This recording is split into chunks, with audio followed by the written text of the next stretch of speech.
तो जब भी आप ये वीडियो देखें ऑनलाइन तो मैं आपका वेलकम करता हूँ एनईसीसी क्लासेस में, और जो लोग अभी जुड़ रहे हैं उनका भी वेलकम है।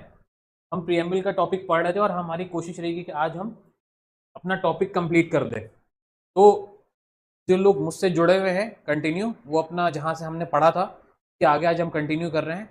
हमने 2-4 टॉपिक कॉन्स्टिट्यूशन में पॉलिटी सीरीज में कंप्लीट कर लिए थे। उसमें हमने बेसिक इंट्रोडक्शन, कॉन्स्टिट्यूएंट असेंबली और उसके मेंबर्स के बारे में और शेड्यूल्स के बारे में पढ़ लिया था। अभी हमारा चल रहा था प्रीएम्बल, जिसका बेसिक इंट्रोडक्शन मैंने 2 बार पढ़ा दिया। आप लोग पिछली वीडियो भी देख सकते हैं जो लोग ऑनलाइन है, और बाकी जो यहाँ ऑफलाइन जुड़े हुए हैं उनको लिंक में शेयर करते हैं। वो लिंक में आप लोग बाद में जाके लिंक भी देख सकते हो, ग्रुप में पढ़ा रहता है, वहाँ से क्लास का रिविजन कर सकते हो इनकेस कोई चीज़ छूट जाती है। अब हमने कल पढ़ लिया था कुछ वर्ड्स की definition, sovereign, socialist, secular, democratic, हमने ये कंप्लीट कर लिया था। आज हम लोग पढ़ेंगे, हमने रेफरेंडम, इनिशिएटिव, रिकॉल और प्लेबिसाइट भी पढ़ लिया था, रिपब्लिक भी पढ़ लिया था, जस्टिस की फॉर्म्स भी पढ़ ली थी, लिबर्टी पढ़ा था कि नहीं पढ़ा था, प्लीज रिवाइंड करिए। पढ़ लिया था पूरा। तो आज हमको जो मेनली पढ़ना है वो पढ़ना है इक्वलिटी। इक्वलिटी से आज हमको पढ़ना है। तो इक्वलिटी में सबसे पहले तो इसकी टाइप्स देख लो, स्टार्टिंग ये इंट्रोडक्शन है इसको छोड़ के, कि इक्वलिटी की कितनी टाइप्स होती है। हमने कल वाली क्लास में भी हल्का से डिस्कस किया था। सिविक इक्वलिटी यानी सिविल इक्वलिटी, यानी लोगों की जिम्मेदारी, लोगों की इक्वलिटी। पॉलिटिकल इक्वलिटी, जो पॉलिटिक्स वाले लोग इक्वलिटी आपको प्रोवाइड करते हैं उनकी बात हो रही है। और इकोनॉमिक इक्वलिटी यानी जो समाज में पैसा बराबर यूज हो, वो वाली इक्वलिटी। तो 3 तरह की इक्वलिटी हमारे सामने दी हुई है। आइए, बेसिक इंट्रोडक्शन यानी 3 types of equality are there, जिसमें से हमारा क्या कह रहा है, absence of special privilege to any section of society. Equality का मतलब ये होता है, पहली मीनिंग लिखी हुई है, कि सोसाइटी में किसी को एक्स्ट्रा बेनिफिट नहीं दिया जाएगा। ठीक है। दूसरी चीज, adequate opportunities for all without discrimination. किसी भी तरीके का किसी के साथ भेदभाव ना करते हुए सबको सोसाइटी में एक जैसा काम करने का मौका दिया जाएगा। ठीक है। जैसे कि अगर मेल और फीमेल हैं, एक ही ऑफिस में काम कर रहे हैं, तो उनकी सैलरी एक होनी चाहिए, अलग अलग नहीं होनी चाहिए, अगर एक ही काम कर रहे हैं तो। ठीक है। तो इस तरह की चीजें गवर्नमेंट को देखनी होगी। इक्वलिटी का मतलब एक ये भी होता है। साथ में प्रीएम्बल सिक्योर, यानी प्रीएम्बल जो हम पढ़ रहे हैं वो एक चीज और बताते हैं कि equality of status plus opportunity भी मिलनी चाहिए। समाज में बराबर का सबको हक है। ऐसा नहीं कोई बहुत अमीर है तो उसके वो स्पेशल है कुछ, या कोई गरीब है तो बिल्कुल उसकी कोई वैल्यू नहीं है। हम हर किसी को बराबर स्टेटस भी मिलना चाहिए, और हर जगह स्कूल, कॉलेज, जॉब, हर जगह बराबर का मौका भी मिलना चाहिए। ठीक है। अगर हसन कोई टेस्ट दे रहे हैं, ठीक है, तो तुम भी वो टेस्ट दे सकती हो ना।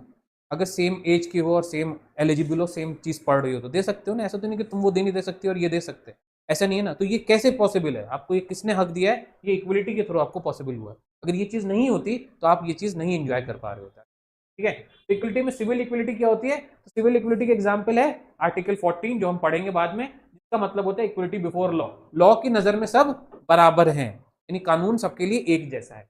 Prohibition of discrimination on the grounds of religion, race, caste, sex, place of birth. इन बेसिस पे किसी भी तरीके का डिस्क्रिमिनेशन नहीं किया जा सकता, यानी भेदभाव नहीं करेंगे आप किसी भी तरीके का। किस बेसिस पे, रिलीजन की बेसिस पे, रेस की बेसिस पे, कास्ट की बेसिस पे, सेक्स की बेसिस पे यानी मेल फीमेल की बेसिस पे, और प्लेस ऑफ बर्थ की बेसिस पे। ये आर्टिकल 15 कहता है। उसके बाद equality of opportunity in public employment, साथ में आपको जितने भी पब्लिक एम्प्लॉयमेंट हैं उनमें आर्टिकल 16 में सबको बराबर का मौका मिलेगा जॉब के लिए अप्लाई करने। ठीक है। छुआछूत अब इंडिया में खत्म कर दिया गया। अनटचेबिलिटी को हिंदी में हम छुआछूत बोलते हैं, यानी भाई तुम्हें छू लिया तो मुझे पाप लग गया, ऐसा कुछ अब नहीं है इंडिया में। और इस चीज पे कोई भी अगर कोई प्रैक्टिस करता है, ठीक है, तो आर्टिकल 17 क्या, अगर आपसे एग्जाम में पूछता है तो आर्टिकल 17 बात करता है अनटचेबिलिटी की। एग्जाम में अगर आता है कि अनटचेबिलिटी का कानून कौन सा है, लॉ कौन सा है, तो 17 नंबर है। इतना याद रखना बस आपको। वहां 4 ऑप्शन होंगे, मान लो 4 ऑप्शन कौन से, 1 2 3 4, 15 लिखा हुआ है, 16 17 18 पूछ रहा है अनटचेबिलिटी कौन सा, तो 17 आप टिक लगा दोगे एमसीक्यू। अगर पूछ रहा है टाइटल्स कौन सा है तो 18 टिक लगा दोगे। तो जो नाम है उसी से आपका क्वेश्चन बनता है। टाइटल्स मतलब देखिए, जैसे सर है, तो एक आपने सुना होगा एमयू के कौन है जिसने एमयू को बनाया है, नॉर्मली सर सैयद अहमद खान। तो उनका नाम में क्या सर सर लगा हुआ है, या फिर उनको सर बोला जाता है प्यार से, उनको प्यार से सर बोला जाता है, उनके नाम में सर नहीं लगा हुआ है। सर, उनका नाम एक्चुअल में सैयद अहमद खान है। सर जो लगाया गया वो टाइटल है। तो इस तरह का कोई नाम जो किसी को दिया जाए आगे या पीछे, जैसे मिस्टर, मिस, ठीक है, ये तो नॉर्मल हो गया, ये आप यूज कर सकते हो। लेकिन कुछ ऐसे नाम जो स्पेशल है, जैसे सर, ब्रिगेडियर, ठीक है, क्या चीज, लेफ्टिनेंट, आर्मी वाले जो नाम होते हैं, इस तरह का कोई टाइटल आप यूज करते हो तो हम उसको क्या कहते हैं, टाइटल्स कहते हैं। ठीक है। तो क्या एबोल्यूशन मतलब होता है खत्म करना। कॉन्स्टिट्यूशन क्या कह रहा है, आर्टिकल 18 में हमने इस तरह की कोई भी चीज अब खत्म कर दी, यानी कि अब आप किसी को टाइटल नहीं दोगे। तो ये कब बना कॉन्स्टिट्यूशन, 1950 1949 के पीरियड में, यानी 1950 में से पहले जिनको टाइटल मिला था, बहुत गौर से सुनना, उनका टाइटल आज भी वैलिड है, यानी उनका टाइटल तो चलेगा, लेकिन जब ये लॉ बन गया 1950 में और इसने बोला कि टाइटल नहीं मिलेगा, तो अब किसी को भी मैं जैसे बोलता हूँ सर या कुछ भी और मैं टाइटल देना चाहता हूँ तो वो मैं नहीं दे सकता। लेकिन सर आपको तो हम लोग सर बोलते हैं, ठीक है, तो मैं किसी को रिस्पेक्ट में सर बोलता हूँ, तो अगर मैं ऐसे बोलता हूँ तो वो वैलिड है, लेकिन अगर मैं उसको लिखित में बोलूंगा तो वो वैलिड नहीं होगा। तो अगर क्या मेरा वैलिड है, ठीक है, सवाल ये उठा ना, तो मेरा वैलिड है क्योंकि दो लोगों का वैलिड है आज भी। कौन से दो लोग? एक आर्मी वालों को आप टाइटल आज भी दे सकते हो, आर्मी में होता है ना ब्रिगेडियर, है ना, लेफ्टिनेंट, लेफ्टिनेंट, कैप्टन, मेजर, ये सब होता है ना, तो ये क्या टाइटल है, ठीक है। और साथ में पुलिस वालों में आप दे सकते हो सब इंस्पेक्टर, इंस्पेक्टर है। एप्लीकेशन में, अरे वो वाला सर की बात नहीं हो रही। अब देखो, अगर मैं अपने टीचर के लिए कोई एप्लीकेशन लिख रहा हूँ तो वहां तो मैं उनको सर ही बोलूंगा ना। कोई एप्लीकेशन किसी अपने बॉस को लिख रहा हूँ, फॉर एग्जाम्पल जॉब करता हूँ, तो मैं उनको सर ही ना बोलूंगा, थोड़ा बोलूंगा अबे यार सुन, ऐसे थोड़े लिख दूंगा, कैसा लगेगा, कैसे लगेगा हसन, मजा आएगा, अबे सुन मेरे भाई, ऐसे लिख दोगे नहीं ना, तो वो एक रिस्पेक्ट होती है, ठीक है। लेकिन टाइटल मतलब हो गया एक चीज रजिस्टर्ड कर देना, तो ये रजिस्ट्रेशन हम थोड़ी करेंगे, एप्लीकेशन दी उसने पढ़ी, उसने फाड़ फोड़ के फेंक दिया, आपको छुट्टी देनी दी नहीं दी, वो एक अलग चीज हो। अब जैसे एकेडमिक्स वाले कौन से दो लोग यूज कर सकते हैं? आर्मी वाले और एकेडमिक्स। एकेडमिक्स में कौन आता है? Teacher, lecturer, professor. ये क्या, प्रोफेसर जो है क्या है? टाइटल है। लेक्चरर क्या है? टाइटल है, ठीक है। टीचर क्या है? वो भी एकेडमिक्स का पार्ट है, पढ़ाता है आपको, जैसे मैं हूं तो मैं सर यूज कर सकता हूँ, ठीक है। एज एन एडवोकेट, एडवोकेट जो है वो टाइटल है। एडवोकेट कोई बच्चा पैदा होता है बचपन से एडवोकेट लिख के नहीं, अपना नाम एडवोकेट नहीं रख सकता। क्या हसन साहब पैदा हुए, उनके घर में रख दिया क्या नाम? एडवोकेट, ठीक है। क्या आगे गए तो नाम हसन, आगे हसन, एडवोकेट रजा साहब, ऐसा नाम नहीं होता है। एडवोकेट आप ऐसे यूज नहीं कर सकते, वो गलत हो जाएगा, वो नाम कैंसिल हो जाएगा। अब कैसे? अगर आप उसको अर्न करो, एग्जाम निकालो, एंट्रेंस क्वालिफाई करो, आप बनो एडवोकेट, तब आप एडवोकेट टाइटल यूज कर सकते हो। ये आप कैसे बने एडवोकेट? पढ़ लिख के बने ना, या बगैर पढ़े बन गए? मैं क्या समझा रहा हूँ, अगर आप पढ़ लिख के कोई चीज अचीव करते हो तो वो टाइटल आज भी वैलिड है। लेकिन अगर बिना पढ़े आप कोई चीज चाहते हो, क्रिकेटर है, क्रिकेट देखती हो नहीं देखती हो? सुना है कभी क्रिकेट के बारे में? होता है, कोई गेम होता है, ठीक है, तुमने नहीं देखा होगा क्रिकेट, तुम देखते, अच्छा तुम तो देखते हो, ठीक। तो क्रिकेट में एक प्लेयर है रविंद्र जडेजा, सुना है नाम? इंडियन टीम का है, सुना है नाम? नहीं सुना है? चलो आज आज जाके देखना। रविंद्र जडेजा एक प्लेयर है इंडियन टीम का, बहुत पुराना। उसके में नाम लिखा हुआ है, उसके में लिखा हुआ सर रविंद्र जडेजा। रविंद्र जडेजा पैदा हुआ है 1950 के बाद। सर नाम, उसको लोग सर बोलते हैं, उसका नाम एक्चुअल में सर है नहीं, उसका नाम है रविंद्र जडेजा। तो वो यूज, उसका नाम नॉर्मली न्यूज चैनल और सब में क्या बोला जाता है? सर रविंद्र जडेजा। तो क्या वो ये टाइटल यूज कर सकता है? या तो ये मतलब उसको आप खुद कभी बोलते नहीं सुनोगे कि वो खुद बोलेगा कि मेरा नाम सर रविंद्र जडेजा, ऐसा नहीं बोलेगा वो, क्योंकि वो वर्ड यूज नहीं कर सकता। आप उसको प्यार में बुलाते हो कोई बात नहीं, पर क्या वो वर्ड यूज कर सकता है? नहीं कर सकता। क्यों? क्योंकि 1950 के बाद आप इस तरह के वर्ड यूज नहीं कर सकते। यही होता है टाइटल।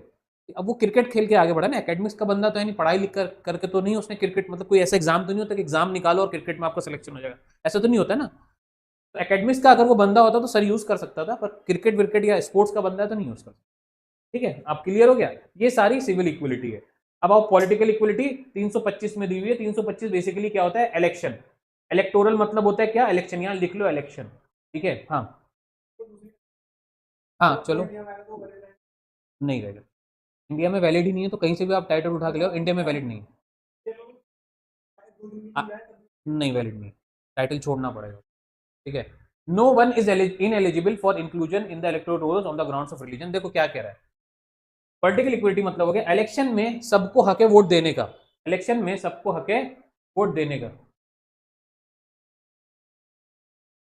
तुम गेट खोले हुए हो क्या? मक्खी आ गई, उसको अभी रुक जाओ, गेट बंद कर दिया करो यार। रुक जाओ अभी, रुक जाओ अभी, इसको जाने दो बाहर। अच्छा यहाँ पे एक नहीं दूसरी भी है कि दोस्त भी मौजूद है यहाँ पे? नहीं लाइव चलने दो, लाइव में पता चलना चाहिए कि हम लोग मधुमक्खी से भी डील करते हैं, ठीक है। चलो, बस ये बता देना मेरे सर पे बैठे तो, है ना, ताकि मैं अपना सर हटा लूँ। तो बेटा मैं आगे चलता हूँ, ये भी पढ़ने आई है, she want to be educated, ठीक है। तो हम किसी को मना नहीं करते, एनएलसीसी क्लासेस सबका वेलकम करती है। आइए पॉलिटिकल इक्वलिटी पे आओ। देखो जब तक आप उसे छेड़ोगे नहीं वो आपको छेड़ेगी नहीं, सीधी बात है ना। अब आ जाओ, Lok Sabha and state assembly elections based on adult suffrage. क्या कह रहा है दूसरे पॉइंट में कि इलेक्शन जितने भी होते हैं वो एडल्ट फ्रेंचाइज या एडल्ट सफरेज की वजह से होता है। सफरेज भी बोल सकते हैं, मतलब क्या होता है? 18 साल के आप हुए, आप वोट दे सकते हो, आपको कोई रोकेगा नहीं। इसे हम बोलते हैं एडल्ट फ्रेंचाइज, मतलब होता है 18 साल, ठीक है, का वोट देने के पावर। और ये दोनों क्या आपकी पॉलिटिकल पावर है। आपको रिलीजन के बेसिस पे वोट देने से रोका नहीं जाएगा, आपको आपके रेस की वजह से वोट देने के लिए वजह नहीं रोका जाएगा, कास्ट के बेसिस पे आपको नहीं रोका जाएगा, और सेक्स के बेसिस पे आपको नहीं रोका जाएगा। यानी इन 4 ग्राउंड्स पे आपको नहीं रोका जाएगा। पर अगर आप यूपी के हो और बिहार में इलेक्शन चल रहे हैं और यूपी के आप वोटर हो, तो क्या बिहार में जाके वोट दे सकते हो? नहीं दे सकते। यूपी के हो तो यूपी में वोट दोगे, इस बेसिस पे आपको रोक सकते हैं। लेकिन अगर आप मान लो कि मैं इंडियन हूं और इंडियन होने के बाद मैं इंडिया में किसी भी जगह पे जहां पे मैं एलिजिबल हूं वहां वोट देने जा रहा हूं, इंडियन हूं मैं दूसरी कंट्री में ही रहता हूं, वहां से आया हूं अपना वोट देने के लिए, तो क्या मुझे रोक देंगे तुम दूसरी कंट्री से क्यों आए हो? नहीं, अगर मैं इंडियन हूं, मैं कहीं पर भी आता हूं लौट करके अब वोट देना चाहता हूं जिस जगह पे मैं एलिजिबल हूं, तो वहां पे मुझे देने देंगे। तो ये चीज है इकोनॉमिक इक्वलिटी पे आओ। Equal right to adequate means of livelihood and equal pay for equal work to man and women. देखो वही जो मैंने बोला कि जिंदा रहने के लिए जो जरूरी चीजें हैं वो आपको दी जाएंगी। जरूरी चीजें क्या होती है जिंदा रहने के लिए? रोटी, कपड़ा और मकान, ये तीन चीज बहुत जरूरी होती है। यानी छत हो सर पे, कपड़ा हो जिस्म पे और खाने के लिए रोटी हो, तो ये चीज क्या होती है? आपकी लिवलीहुड होती है। ठीक है, इसका मतलब हो गया रोटी, कपड़ा और मकान। और equal pay for equal work मतलब क्या हो गया? एक काम का जिसको अगर 100 रुपए मिल रहा है तो दूसरे आदमी को भी 100 ही रुपए मिलेगा उस काम। Equal pay for equal work. Clear बेटा? ये रोटी, कपड़ा और मकान, और आदमी हो चाहे औरत हो, अगर वो काम कर रहे हैं तो बराबर पैसा मिलना चाहिए, चाहे किसी भी फील्ड में हो। ठीक है, ये हो गई इक्वलिटी। अब आते हैं हम फेरेटर्निटी। इक्वलिटी क्लियर है क्या होता है? अगर नॉर्मली पूछा जाए इक्वलिटी क्या होता है, सबको एक जैसा ट्रीट करना है ना, इक्वलिटी हो गया नॉर्मली। फेरेटर्निटी क्या होता है? वो सेंस ऑफ ब्रदरहुड। तो भाई भाईचारा, ब्रदरहुड क्या होता है? भाईचारा। अब भाईचारा मतलब क्या बहनचारा नहीं आएगा इसमें? बहनचारा भी आएगा, मतलब ये मिलजुल के रहना। ठीक है बेटा, भाईचारा लिखते हैं पर बहनचारा भी होता है इसमें, वो भी होता है। Single citizenship promotes fraternity. India में कैसी सिटीजनशिप है? अंडरलाइन करो। इंडिया की सिटीजनशिप कैसी? अगर एग्जाम में आता है तो सिंगल है। यानी अगर आप इंडिया के नागरिक हो तो आप किसी दूसरी कंट्री के नागरिक नहीं हो सकते टाइम पे। ठीक है, तुम्हारे पीछे भी है, पीछे पे, तुम उसकी फिक्र करो, इसकी फिक्र मत करो। कोई बात नहीं, लाइव क्लास में थोड़ा बहुत चलता है। ठीक है, it has to be a fun classes. तो चलिए, मैं क्या कह रहा हूँ, सिंगल सिटीजनशिप में आप इंडिया में क्या किसको कहेंगे सिंगल सिटीजनशिप? कि अगर आप इंडिया के नागरिक हो और किसी और कंट्री के नागरिक नहीं हो तो आप कैसे नागरिक हो? सिंगल सिटीजनशिप में। सिटीजनशिप मतलब नागरिक होता है। और इंडिया में यानी अगर मैं यूएस का भी नागरिक हूं और इंडिया का भी नागरिक हूं तो क्या मैं इंडिया का नागरिक रहूंगा? नहीं, उस टाइम पे मैं इंडिया का नागरिक नहीं रहूंगा। अगर मैंने यूएस की नागरिकता ले ली, अगर मैं यूएस गया और वहां जाके वहां पे रजिस्टर कर दिया तो मैं यूएस का नागरिक हो गया, तो इंडिया के मेरी उसी वक्त खत्म नागरिकता। समझ गई? तो ऐसा नहीं है। तो अगर ऐसा होता तो उसको क्या बोलते हैं? ड्यूल। ड्यूल मतलब दो होता है, ड्यूल सिटीजनशिप होता है। तो इंडिया में नहीं है ड्यूल सिटीजनशिप, लेकिन यूएस में अलाउड है। यूएस वाले लोग अपनी कंट्री का भी नागरिक होते हैं और किसी और दूसरी कंट्री में जाके काम करना चाहते हैं तो वहां के भी नागरिक होते हैं। वहां ड्यूल सिटीजनशिप और यहाँ पे सिंगल है। अब 51 ए क्या बोलता है? Fundamental duty of every citizen to promote harmony and spirit of common brotherhood, transcending religious, linguistic, regional और sectional diversity। 51A हमारा क्या है? फंडामेंटल ड्यूटीज है। देखो ड्यूटी लिखा हुआ है। फंडामेंटल ड्यूटी सिटीजन की क्या होती है? आम आदमी की, यानी आपकी मेरी क्या ड्यूटी है? कि हम लोग दोस्ती से रहें, मिलजुल कर रहें, हारमोनी, लड़ाई झगड़ा ना करें, कॉमन ब्रदरहुड, एक दूसरे का सपोर्ट करें, चाहे दूसरे रिलीजन के क्यों नहीं हो, चाहे दूसरी भाषा के क्यों नहीं हो, चाहे दूसरे रीजन के क्यों नहीं हो। जैसे यूपी और बिहार अलग अलग रीजन है ना, तो और या फिर सेक्शनल डाइवर्सिटी, या फिर बिल्कुल ही अलग हो, मतलब एक आदिवासी आदमी और एक शहर का लड़का, एक लड़की, तो कितना डिफरेंट होता है दोनों में? होता है। एक टी शर्ट पहनने वाला और एक धोती पहनने वाला डिफरेंट है कपड़े का सेंस में। ठीक है, तो वो सब चीजों का कोई भेदभाव नहीं करना चाहिए। तो ये यहाँ पे ये कह रहा है। अब आइए, फेरेटर्निटी क्या होता है? Dignity of individual personality. देखो डिग्निटी मतलब लिख लो जल्दी से। डिग्निटी मतलब होता है मेरी सेल्फ रिस्पेक्ट, इज्जत। ठीक है, मेरी इज्जत। ठीक है, तो फेरेटर्निटी का मतलब क्या होता है? फेरेटर्निटी का मतलब भी वही होता है, एक आदमी की इज्जत। यानी हर किसी की अपनी इज्जत होती है। ठीक है, वो उसकी इज्जत का क्या वो टॉलरेट नहीं कर सकता अगर कोई उससे बदतमीजी कर दे तो। ठीक है, तो उसी को हम क्या बोलते हैं? फेरेटर्निटी। ठीक है, उसी को हम किसी एक की इज्जत की बात की जाएगी तो फेरेटर्निटी बोला जाएगा। Personality of every individual is sacred, unity and integrity of गई। पंखे से लग गई बेचारी, उससे ही मरवाओगे। चलो, unity and integrity of India. Word integrity is added to 42nd amendment. Integrity word कौन से अमेंडमेंट से ऐड किया था? 42nd से, याद है? दो और वर्ड ऐड किए गए थे, एस और आई। आई तो ये है इंटीग्रिटी। सोशलिस्ट एंड सेकुलर या सॉवरन? नहीं, सोशलिस्ट, सेकुलर या सॉवरन, कौन से दो वर्ड है? सही बता रहे हैं ये? गलत हुआ तो देख लो फिर। सही है, चलो सही मान लिया तुम लोग। आगे आ जाओ। अच्छा, तो क्या इंडिया में फेरेटर्निटी नहीं है? ये भी तो प्रियम्बल का वर्ड है। हर किसी की इज्जत नहीं है? नहीं नहीं, मैं वही कह रहा हूँ, मैं कह रहा हूँ स्टार्टिंग से ही मैं ये पूछ रहा हूँ कि इंडिया को फेरेटर्निटी में काउंट किया जा सकता है? इंडिया में है हर किसी की इज्जत या नहीं है? ऐसा तो नहीं कि दो आदमी की इज्जत तीसरे वाली की नहीं है फिर चौथे की इज्जत है, ऐसा तो नहीं होता है? अरे भाई, ग्राउंड रियलिटी में भी है यार। भाई अपने दिल, इंडिविजुअल अपने लिए तो अपनी इज्जत मानता है ना। मैं क्या पूछ रहा हूँ, फेरेटर्निटी मतलब मैं खुद बोलता हूँ कि हाँ मेरी इज्जत है, दूसरे की नजर में है कि नहीं उससे मतलब नहीं मुझे, मेरी नजर में मेरी इज्जत है, ये होता है फेरेटर्निटी। भाई तुम अपनी इज्जत खुद करते हो कि नहीं करते हो? अपनी इज्जत करते हो? बताओ, डाउट में क्यों हो? तुम अपनी इज्जत करते हो?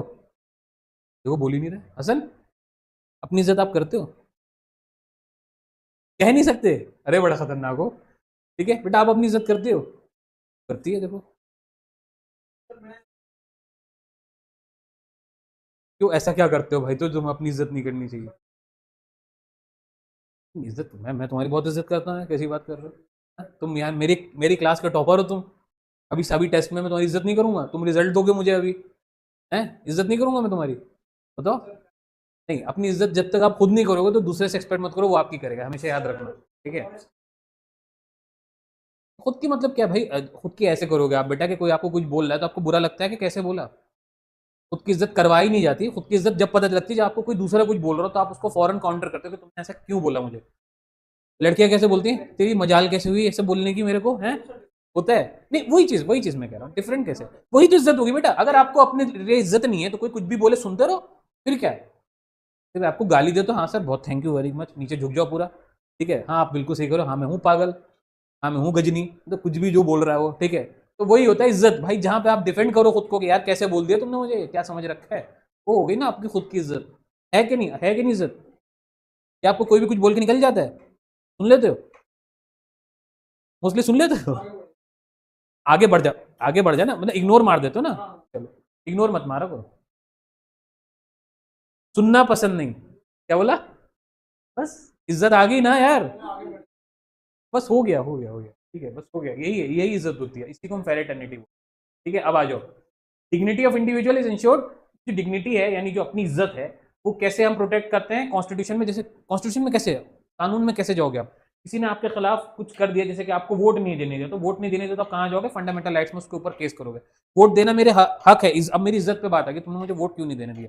ठीक है, मैं तो वोट देने के लिए एलिजिबल था ना, तो क्या वो फंडामेंटल है? ऐसे डीपीएसपी होता है, ऐसी फंडामेंटल ड्यूटी। ठीक है, ये उसके कुछ पार्ट्स हैं। यूनिटी एंड इंटीग्रिटी, यूनिटी मतलब अगेन मिलके रहो, इंटीग्रिटी मतलब इज्जत के साथ रहो नेशन में। Physiological, sorry psychological plus territorial dimension of national integration, ये वाला पॉइंट छोड़ दो, कुछ इंपॉर्टेंट नहीं। अब हम आगे आते हैं। यूनियन ऑफ ट्रिनिटी क्या होता है? एक कॉन्सेप्ट है यूनियन ऑफ ट्रिनिटी। पेज तुम्हारे पास नहीं है, क्या बात कर रहे हैं? पेज नंबर 13 नहीं दिया मैंने, चलो कोई नहीं कोई नहीं, थोड़ा सा पढ़ ले रहा है, इसमें ही है, बाकी मैं बाद में दे दूँ। ठीक है, यहाँ से देख लो जब तक, फिर हैंग हो गया। ओके, कहाँ चला गया? ठीक है, हाँ इतना ही है। यूनियन ऑफ ट्रिनिटी का मतलब होता है कि तीन चीजें मिलकर के काम करें। ठीक है, ट्री मतलब तीन, ठीक है, ड्यूल मतलब दो, और यूनिट मतलब या यूनी मतलब वन। ठीक है, ट्रिनिटी में क्या होता है? लिबर्टी, इक्वलिटी, फेरेटर्निटी, ये तीन चीजें जब मिलकर काम करती है तो हम क्या बोलते हैं? ये ट्रिनिटी है, किसकी? यूनियन की। ठीक है, क्या है? All three forms of union of Trinity, if any of this is divorced from other it will defeat the purpose of democracy. Divorce का मतलब यहां पर है अलग हो जाना। ठीक है, अगर ये एक भी, इन तीनों में से कोई एक भी अगर अलग काम करेगा तो क्या होगा? कॉन्स्टिट्यूशन वर्क नहीं कर पाएगा। ठीक है, कॉन्स्टिट्यूशन वर्क नहीं करेगा, यानी कि ये एक दूसरे को सपोर्ट करते हैं। जहां इक्वलिटी होगी वहां लिबर्टी भी होगा, और वहां फेरेटर्निटी भी होगा। जहां फेरेटर्निटी होगी वहां इक्वलिटी और लिबर्टी भी होगा। ठीक है, ये चीज कह रहे हैं। तुम्हारा क्या क्वेश्चन आ रहा है? यहाँ कोई क्वेश्चन नहीं आ रहा है। अब आओ, without equality liberty would produce the supremacy of few over many. तो वही वाली बात होगी, अगर लिबर्टी इक्वलिटी नहीं होगा तो लिबर्टी में क्या होगा? खाली लिबर्टी लिबर्टी अगर आप किसी को दे दो, सिर्फ आजादी आजादी आजादी दे दो, क्या है कि एक आदमी अपने आप को कुछ ज्यादा सुपीरियर समझेगा, दूसरे को नीचा समझेगा। तो इक्वलिटी होती है तो ही लिबर्टी भी वर्क करती है। यानी हाँ, आप अपने में बहुत सुपीरियर हो पर आप बराबर भी हो कंट्री के अंदर, ऐसा नहीं कि आप बहुत बड़े कोई आदमी हो तो छोटा वाला आदमी कोई वैल्यू नहीं है। तो इक्वलिटी की वजह से बैलेंस है चीजें। Equality without liberty would kill individual initiative, ये वाला पॉइंट बस पढ़ने के लिए, इंटरेस्ट में इसमें कुछ नहीं आता। यूनिटी ऑफ ट्रिनिटी, जब ये तीन चीजें मिलती हैं, लिबर्टी, इक्वलिटी, फ्रेटर्निटी, तो ये क्या बनाती हैं? Social democracy. और हमारी कंट्री कैसी है? और हमारी कंट्री है सोशल डेमोक्रेटिक। कैसी है? डेमोक्रेटिक कंट्री है हमारी। उठ गए? सुबह हो गई? चलो अच्छी बात है, दोपहर में सुबह हुई है तुम्हारी। Supreme court and preamble of the Indian constitution. अब हम यहां पे चलते हैं, तो इंटीग्रल पार्ट है इंडियन कॉन्स्टिट्यूशन। प्रियम्बल, कॉन्स्टिट्यूशन और सुप्रीम कोर्ट मिलकर काम करता है। ठीक है, ये बात तो आपको पता है। अब इसके 3 फेमस केसेस है। अब जो लॉ वाले खास तौर से हैं, जो बीए वाले बच्चे मुझसे पढ़ रहे हैं, उनके एग्जाम में भी क्वेश्चन आ सकते हैं, और जो लॉ वाले खास तौर से वो ध्यान दें कि Berubari union case, Kesavananda Bharati case और LIC of India case. LIC तो आप जानते ही, आजकल भी देखते होंगे एलआईसी की। एलआईसी जानते हैं आप लोग? एलआईसी क्या है? लाइफ इंश्योरेंस की कंपनी है, ठीक है। तो ये कंपनी का एक केस है, एक केशव नंदा भारती का केस है जिससे 42nd अमेंडमेंट आया था, और एक बेरूबारी यूनियन, ये पहला केस है। 1950 में हम आजाद हुए, उसके बाद एक पहला केस आता है। इसमें क्या बात हुई हम पढ़ते हैं। इन तीनों में ये बात हो रही है कि प्रीएम्बल ज्यादा पावरफुल है, या कॉन्स्टिट्यूशन ज्यादा पावरफुल है, या फिर एक चीज और कोई बात की जाएगी, देखते हैं। देखिए सर, ये इसमें ये बात हो रही है कि क्या प्रीएम्बल पार्ट है कॉन्स्टिट्यूशन का या नहीं है। मतलब प्रीएम्बल स्टार्टिंग में हम लगाते हैं, ठीक है, तो क्या प्रीएम्बल को हम उसका पार्ट बोल सकते हैं या प्रीएम्बल सिर्फ उसका इंट्रोडक्शन है, ठीक है। इस पे बहस हो रही है इन केसेस में। लड़ाई किस चीज की चल रही है कि प्रीएम्बल को उसका पार्ट माना जाए कि नहीं माना जाए। तो पहला केस क्या बोलता है, preamble of Indian constitution shows general purpose behind several provisions of the constitution. यानी बोल रहे हैं कि प्रीएम्बल, हाँ, इंडियन कॉन्स्टिट्यूशन के अंदर कुछ चीजें बताता है कॉन्स्टिट्यूशन के बारे में, ठीक है। If terms used in article are ambiguous, अगर कोई चीज ऐसी है जो समझ में नहीं आ रही है आर्टिकल्स के अंदर, some existence of preamble could be taken for interpretation, तो आप प्रीएम्बल की मदद ले सकते हैं उस चीज को समझने के लिए। यानी प्रीएम्बल मदद कर रहा है कॉन्स्टिट्यूशन की, ठीक है। सुप्रीम कोर्ट ने इस केस में बोला कि प्रीएम्बल पार्ट नहीं है कॉन्स्टिट्यूशन का। ये लाइन अंडरलाइन कर लो, एग्जाम में यही आएगा कि सुप्रीम कोर्ट, अच्छा पेज नहीं है तो जब मिले तो अंडरलाइन कर लेना का सुप्रीम कोर्ट ने किस केस में ये बोला कि प्रीएम्बल पार्ट नहीं है कॉन्स्टिट्यूशन, यानी कॉन्स्टिट्यूशन अलग है और प्रीएम्बल अलग है। तो वो केस का नाम है बेरूबारी, ठीक है। ये केस कब आया था? 1960। कभी कभी केस का ईयर पूछ लेता है सिर्फ, ठीक है। अब केशव नंदा भारती केस में क्या बोल रहा है, प्रीएम्बल ऑफ इंडियन कॉन्स्टिट्यूशन, यानी इसमें सीधे सीधे बोल दिया, इसको उलट दिया केस को, यहाँ पे पार्ट नहीं था, यहाँ बोल दिया प्रीएम्बल ही कॉन्स्टिट्यूशन है, यानी प्रीएम्बल कॉन्स्टिट्यूशन एक ही चीज है, अलग नहीं है, सीधे बोल दिया मैंने। उसके बाद एक और केस है एलआईसी वाला, उसमें क्या बोला, preamble is an integral part of constitution. Preamble constitution के अंदर का ही हिस्सा है, अलग से नहीं है। तो इन्होंने बोला प्रीएम्बल कॉन्स्टिट्यूशन एक ही चीज है, इन्होंने बोला प्रीएम्बल कॉन्स्टिट्यूशन अलग अलग है, और इन्होंने बोला एलआईसी ऑफ इंडिया ने प्रीएम्बल तो कॉन्स्टिट्यूशन के अंदर का ही पार्ट है, अलग तो उसको आप बोल ही नहीं सकते। यानी ये और ये उन्होंने सेम चीजें बोली, ठीक है। तो यहाँ फाइनल हो गया कि प्रीएम्बल क्या है, वो कॉन्स्टिट्यूशन का पार्ट है, ठीक है। अब आइए लास्ट आज का, क्योंकि इसके आगे नोट्स मैंने बनाए नहीं है अभी, वो मैं कल आपको बना के पढ़ाऊंगा। टाइम बच रहा है, हम लोग क्वेश्चन आंसर करेंगे, मजा आएगा, 15 मिनट, ठीक है। इसके बाद देखो, amending the preamble of Indian constitution limits and basic structure doctrine. तो बेसिक स्ट्रक्चर डॉक्ट्रिन क्या होती है, वही जो ओरिजिनल कॉन्स्टिट्यूशन, अगर आप उसे चेंज नहीं कर सको तो हम उसको क्या कहते हैं, बेसिक स्ट्रक्चर, और उसी प्रोसेस को हम क्या कहते हैं, डॉक्ट्रिन, बेसिक स्ट्रक्चर की डॉक्ट्रिन। तो whether preamble of Indian constitution can be amended, क्या प्रीएम्बल अमेंड किया जा सकता है? आप लोग से क्वेश्चन है मेरा, प्रीएम्बल को हम अमेंड कर सकते हैं? प्रीएम्बल अमेंड हो सकता है, यानी प्रीएम्बल में चेंज किया जा सकता है? यस, 3 वर्ड के साथ, वो तो ऑलरेडी चेंज है बेटा। चलो अब बेटा कनिष्का, प्रीएम्बल चेंज किया जा सकता है? अच्छा, प्रीएम्बल कभी चेंज हुआ है? प्रीएम्बल कभी चेंज हुआ है? दूसरा क्वेश्चन मेरा, हुआ है? हुआ है। तो अगर प्रीएम्बल चेंज नहीं किया जा सकता तो कैसे चेंज हुआ? तो यानी प्रीएम्बल चेंज हो सकता है। अब हसन कह रहे हैं कि जो 3 वर्ड है वही चेंज हो सकते हैं, क्या कुछ नया वर्ड में नहीं ला सकता इसके अंदर? पुराने में चेंज नहीं हो सकते, लेकिन मैं नया वर्ड तो ला सकता हूँ ना। अब मैं इसके अंदर फेरेटर्निटी के बाद अगर मैं इसमें जोड़ना चाहूँ, क्या मान लो कि कोई वर्ड सजेस्ट करो जो ब्रदरहुड से मिलता जुलता हो, या फिर मान लो सिस्टरहुड ही, फॉर एग्जाम्पल मैं सिस्टरहुड इसमें ऐड करना चाहूँ, तो क्या मैं ऐड नहीं कर सकता? लेकिन वो कभी मैं रिमूव भी कर सकता हूँ, क्योंकि मैंने बाद में ऐड किया है ना, यही चीज होगी ना। तो ऐड प्रीएम्बल हो सकता है, अमेंड हो सकता है। तो देखो क्या लिख रहा है, whether preamble of Indian constitution can be amended और नॉट वाज डेल्ट इन। तो इसके बारे में किसने बताया? केशव नंदा भारती ने बताया। तो क्या बताया कि हाँ अमेंड हो सकता है, ये बताया। दूसरी चीज, supreme court reverse it's verdict in Berubari union case. तो बेरूबारी जो केस था उसमें सुप्रीम कोर्ट ने कुछ और बोला था, रिवर्स मतलब कुछ और बोला था, and held that preamble is an integral part of the question, it can be amended under article 368। बाद में बेरूबारी केस को केशव नंदा भारती केस ने पलट दिया था, बेरूबारी केस को केशव नंदा भारती केस ने पलट दिया था। और केशव नंदा भारती केस ने बेरूबारी केस में क्या बोला था कि प्रीएम्बल ही कॉन्स्टिट्यूशन का इंटीग्रल पार्ट है, मतलब प्रीएम्बल कॉन्स्टिट्यूशन एक जैसे है, और ये अमेंड हो सकते हैं आर्टिकल 368 से। अब जब शीट मिले तो 368 को अंडरलाइन कर लेना। 368 का मतलब ही होता है अमेंडमेंट। 368 की मीनिंग क्या है? अमेंडमेंट। यानी कोई भी कानून आप बदलोगे तो वो कौन सा कानून फॉलो करोगे जिसके जरिए अमेंडमेंट होगा, वो कानून नंबर है 368, ठीक है। 368 नहीं बदला जा सकता है, लेकिन 368 बाकी कानूनों को बदल सकता है, ठीक है। But such amendment should not destroy basic structure. साथ में ये भी बोला केशव नंदा ने इस केस में, क्या बोला कि बेसिक स्ट्रक्चर के साथ छेड़छाड़ नहीं की जाएगी, यानी जो ओरिजिनल कॉन्स्टिट्यूशन आप चेंज नहीं करेंगे, लेकिन बाकी आप चेंज कर सकते हैं, साफ साफ बोल दिया, ठीक है। चलो, तो ऑनलाइन क्लास हम लोग यहीं ओवर कर रहे हैं, कल इसको कंटिन्यू करेंगे। और आप लोग कल जुड़िए, क्योंकि शायद आप लोग का बोर्ड है, आज आप लोग जुड़े हुए नहीं है। और बाकी जो लोग की वीडियो बाद में भी देख रहे हैं, तो आप लोग एनएससीसी क्लासेस ज्वाइन कर सकते हैं। हमारे नंबर पे कॉल करके यूट्यूब पे आपको मिल जाएगा। Thank you.